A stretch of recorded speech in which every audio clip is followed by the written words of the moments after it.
Rentgendə eyni görünən, eyni dərəcəli, eyni formalı iki skalyoz nəyə görə bir-birindən tamamilə fərqlənir?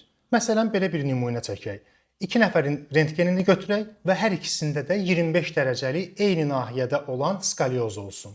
Bunların birinin dərəcəsi illərlə stabil qalır, digəri isə zaman keçdikcə daha da artmağa başlayır. Bunun səbəbi odur ki, skalyoz sadəcə yana doğru əyilmə deyil. Əslində skalyoz 3 ölçülü bir deformasiyadır və buradakı əsas başlıca problem fəqərələrin öz oxu ətrafında fırlanması, yəni rotasiya etməsidir.